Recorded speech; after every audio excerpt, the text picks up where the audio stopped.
What's the city? What's it called? The city again of where the Trial of Viridian is.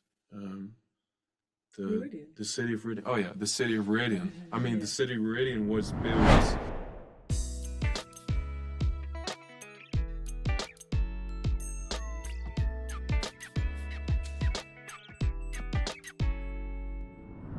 Hi guys, I'm Jonathan Bloomberg, writing for movies From in Bloomberg? Sweden. Yeah, Hi. How are you? I'm doing great now when I get to speak with the two of you, of course. Thank you. Yeah, the pleasure is all mine. So I watched the first two episodes of this new season yesterday, so I have them really fresh in my mind. It might have been a lot longer for you since you recorded that. But I wanted to start out by asking you, Rosamund, since you're also an executive producer on this show, but also narrates the books. So you're really getting all of the different inputs of this world.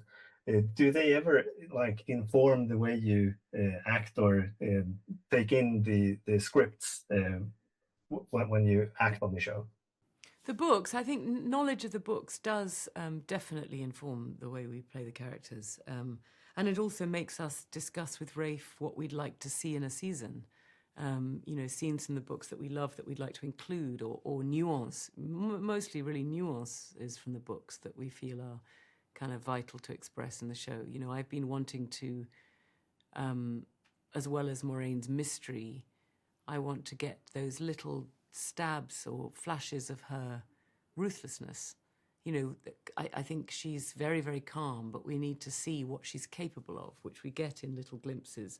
Right, we got at the end of season 2, where she sort of said very abruptly, I would let 1,000 people drown if it meant that I could save Rand. It's that single-minded mission. That we have to remember that she's got that zealot mentality. And similarly, at the end of episode 1, where she lets suffering happen in order to achieve what she needs, which is to separate Rand from the people who, in her mind, hold him back from becoming the man he must become. Exactly, yeah. It's a really interesting way of putting it. So, and Josha, this season we get to see your character both through who he actually is on the show, but also through visions, which makes you being able to play him differently, actually. So how was it to kind of loosen it up in the visions part of the character and really go bananas there? Wow, I like that. Loosen up, bananas. That's how it felt. Yeah, it was the possible futures of Moraine, which was great. Where Thomas Nepper, our director, found a very special rig for that I've never seen before in television or film. And apart from the possible futures of Moraine, there was also mirrors where I also got to play possible Rands. Then there was the Archers, where I also got to play a possible Rand for Egwene. And the most interesting one for me was where, because Moraine and Rand both have to go through a trial, and for Moraine it's the future, and for Rand it's the past. He lives through his ancestors' lives, not only sees it, but lives through the biggest fights of their lives, the biggest sacrifices, and that sets him up for his purpose. That's the reason why he came to that place. What's the city? What's it called? The city again of where the Trial of Viridian is. The city of Viridian. Oh yeah, the city of Viridian. I mean, the city of Viridian was built for them to arrive at that place to fulfill the prophecy. So, yeah, there's a lot for the audience this season. Yeah, it really, I'm really looking forward to it, to see the rest of it. So thanks a lot for taking the time to speak with me today. I think I can say, I haven't said this on any other interviews, but we do get a peek at both of those characters in season 3.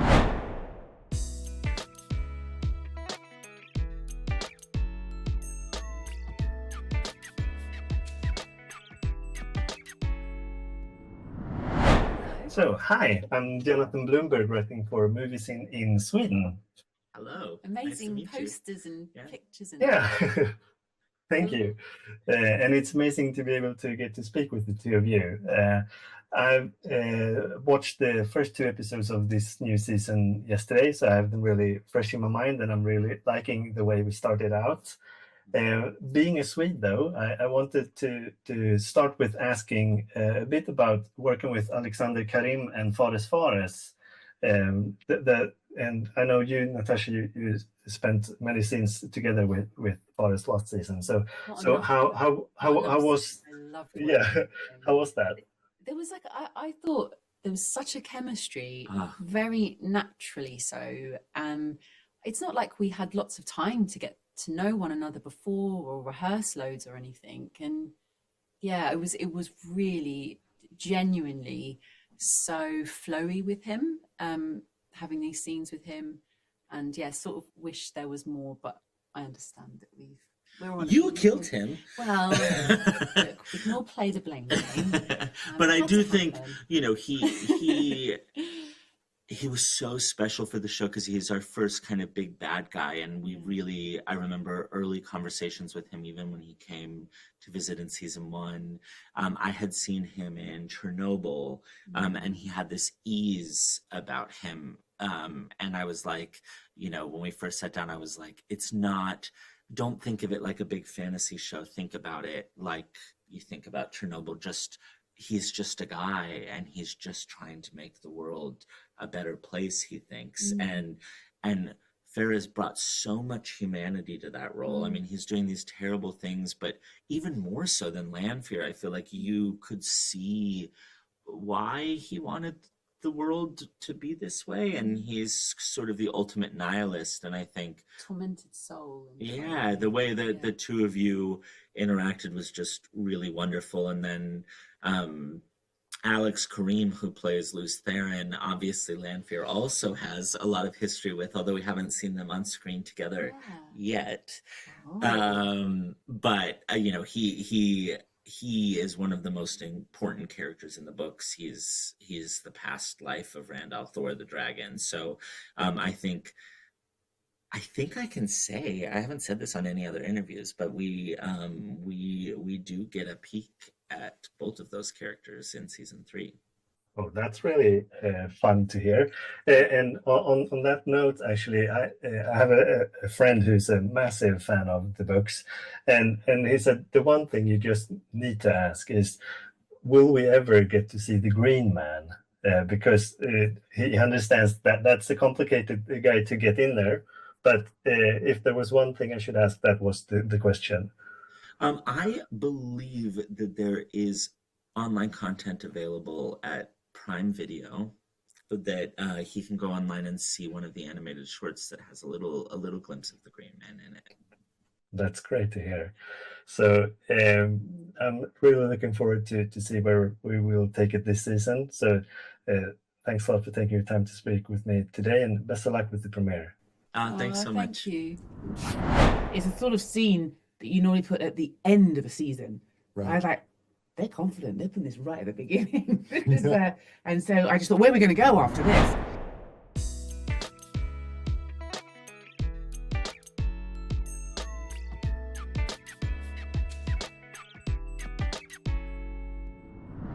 Hi, I'm Jonathan Bloomberg, writing for Movies in Sweden. Hi, Jonathan. Hi. So it's an honor to speak with the both of you. I finished watching the first 2 episodes of this new season yesterday, so I have them really fresh in my mind. And I wanted to start out with you, Sophie, because your character is kind of the master behind the scenes most of the times, but this season starts off with a bang, if I can say it like that. So I was wondering how that opening was to shoot for you. Oh, that was insane because when I read it, and I haven't seen it yet. So when I read it, it's good. Yeah, well, I could feel that it was good just when I read it, because I just kept thinking it's a sort of scene that you normally put at the end of a season. Right. I was like, they're confident. They're putting this right at the beginning. And so I just thought, where are we going to go after this? And it took about 2 weeks, I think, to film it. And it was intense, but it was organized, and Kieran, our director, is really good at those sort of I mean, he's a really great director, and he's so good at those doing those sequences, and he really had it in his mind what was going to happen, because I was like, I have no idea how to do this. I haven't done much kind of fighting stuff. I don't even know what I'm going to do. I'm used to just sort of talking across to people and stuff. But he really helped me sort of make it believable, all that stuff, that I'm not used to doing. And we just had a really good time. A lot of the characters I hadn't seen much, the last sort of 2 seasons, I got to sort of hang out with for 2 weeks. There was a lot of laughter, lots of stories, lots of life stuff being exchanged in between working, obviously. And lots of dust, lots of rubble, but we had a really good time. It looks great. Yeah, it does look great.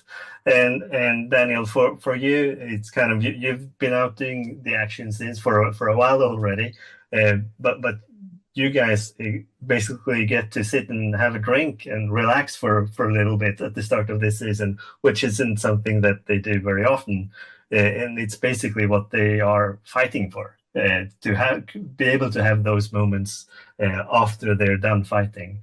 Mm-hmm. So how is that as an actor to kind of have those more relaxing moments and get the gang back together, because you're all almost always separated during the seasons? Well, there's a couple answers there. I think as an actor, when you see what Sophie had to do and I see 15 pages of action, there's part of me that's happy that I get some time off and I don't have to do it. But there's part of me that's jealous because I know how great it's going to be. But I'm also happy for our show because I know it's such a great sequence and very necessary. But our show started the first season, the pilot, with our core group from Two Rivers. And it's always nice to get those actors back together in one room. So I always look forward to those scenes. And so we had some of that at the beginning of season 3 before we inevitably split off again and have to do our own thing. But it's always nice to bring the group back together and just to have those moments.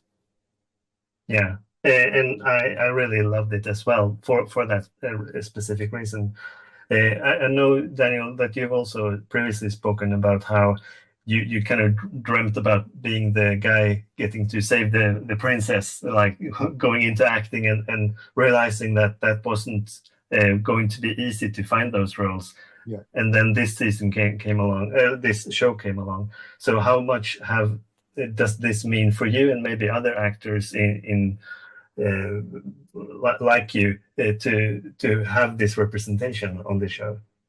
Yeah, I've spoke about it quite a bit, but and Sophie has spoke about it too. I mean, 15, 20 years ago when I was getting started, the door was just a little bit open. And I feel like it's wide open now with representation has increased a great deal. And it makes me very proud. The idea of playing a king in a fantasy series just felt unattainable to me as a younger actor. I was relegated to a lot of smaller sidekick roles, martial arts roles and things. And I'm proud of the choices that I made. And I'm proud that I was available for Wheel of Time. And I want this thing to keep going as long as possible because I know where land goes, down the road. And I want to get there very badly. So fingers crossed. Yeah.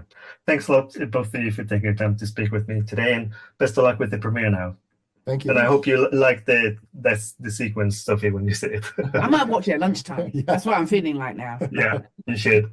Bye. No, for sure. That's a really good question. I think, we don't really get to film that often together. There's these key characters and that best friend.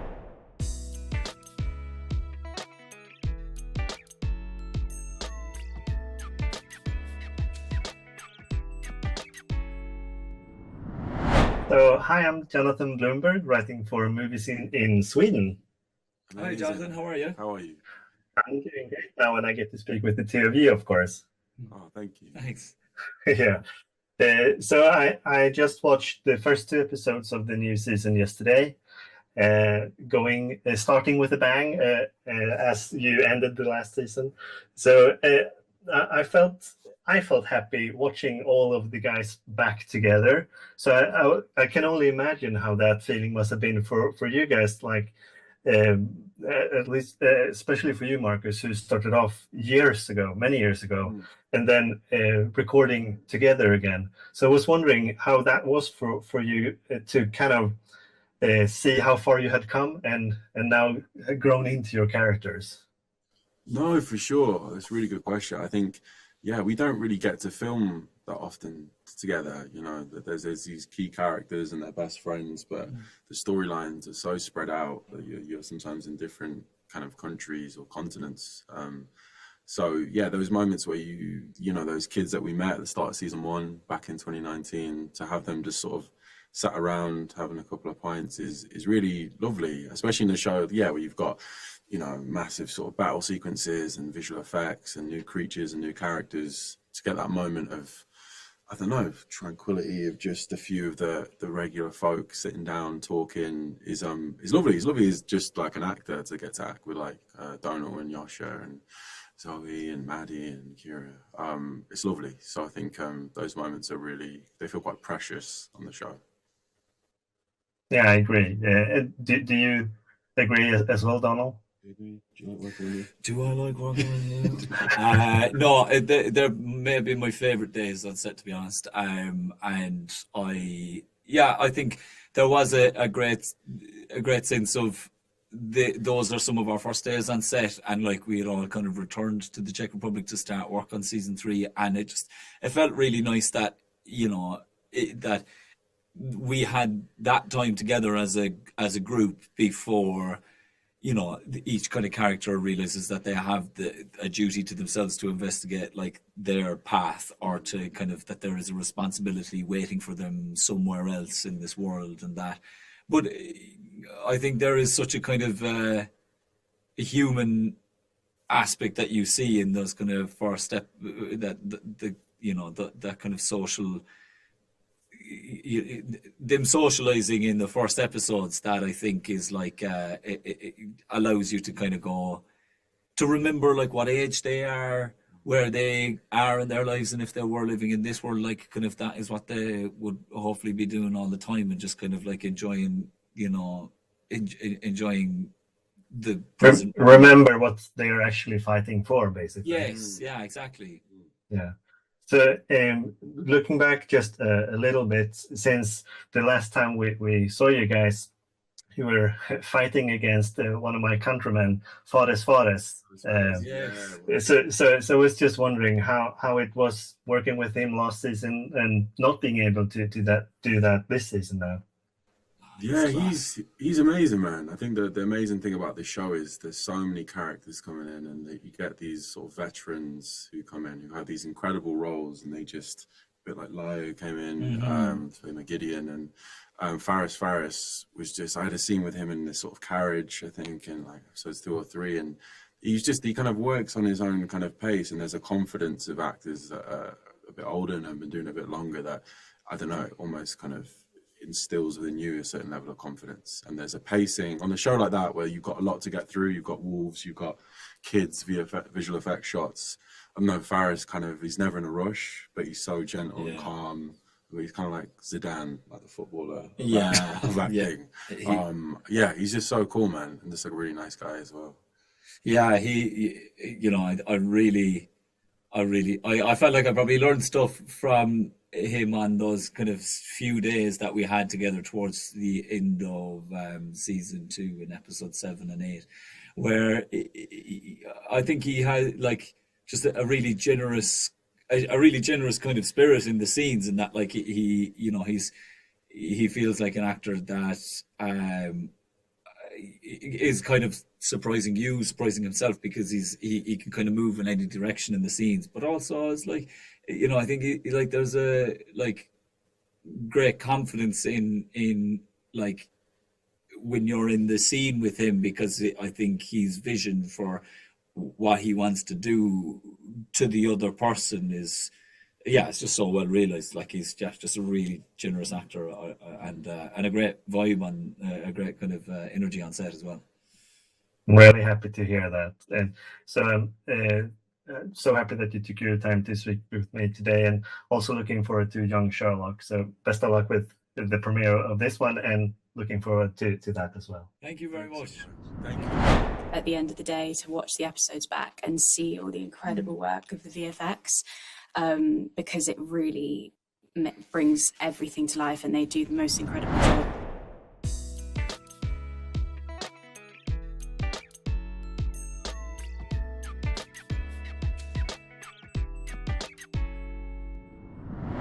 Rutherford, writing for movies in Sweden. Hi, nice to meet you. Right back at you. And the pleasure is all mine. So I was able to watch the first 2 episodes of the 3rd season yesterday. So really liking the way you start out, kind of almost having a laugh and doing something calm for once in the show to remember kind of what they are actually fighting for. So I was thinking, or I wanted to know if that's how you were thinking about it too, kind of showing what they would have been doing if they weren't fighting to save the entire world. Yeah, I think moments of respite are really important, and it's a really good way to remind ourselves in life, but the audience and everyone in the story that these are very like young people, and what they're trying to achieve and what they're taking on is monumental. And so when you have these little moments where they get to just be and to relax and to connect, it's really special. And I think in life it's very important to take those moments when we can to kind of just be and just enjoy the company of your friends and just enjoy like having some square. Yeah, I totally agree. And we know that that calmness won't last for the entire season, obviously. And just going back to the finale of the last season, I'm wondering kind of how, since when we get to see it on the screen, they've added all these effects afterwards as well. But how is it actually to be there in the moment, knowing like, okay, so there's going to be this really cool stuff going on around me, but you can't actually see it when you shoot it? How do they help you visualize that on set?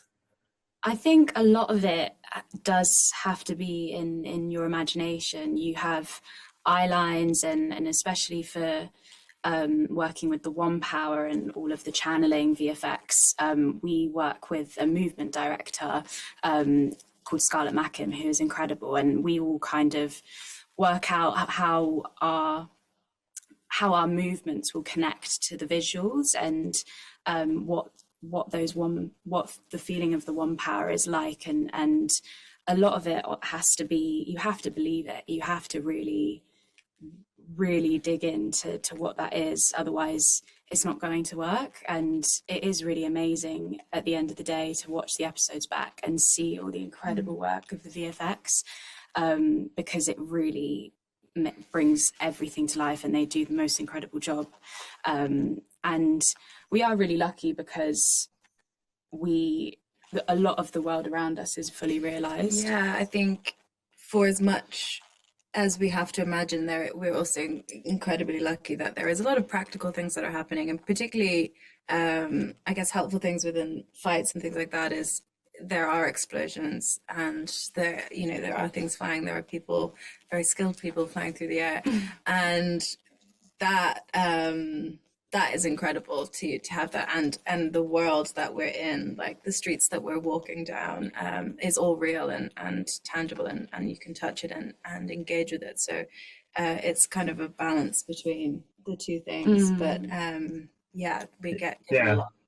And it shows. And finally, Elaine this season is really torn between blood family and this chosen family of hers. So how was that to portray that kind of torn between? Yeah, it was really lovely this season to be able to introduce Elaine's family, and for viewers to be able to see the where it is that Elaine has come from and how she's been raised, because we speak so much on her being the daughter heir, but it really shows what that means and the gravity of it. And these powerful people enter the tower, Queen Morgaze, Elaine's mother, and Aleda, and these huge political figures, and we really see how powerful that is, and how the strong pull that Elaine is fighting against in order to really carve her own path and to go against them, and to really navigate how she wants to fit into this world and how she wants to lead. I think it really shows what a powerful leader she will be in the future. And so it was really wonderful to play that struggle and to work with Zoe Robbins as Nynaeve, and you know, the kind of almost breakup scene between them where Elaine initially doesn't want to go and is going to go home, and those strong pulls in her new life, and it was just a real joy to be able to play those dynamics and really allow audiences to come into Elaine and see what's going on underneath everything. Yeah, I really appreciated to see it as well. So thanks a lot for taking your time to speak with me today, and best of luck with the premiere now. Thank you. Thank you so much. Bye.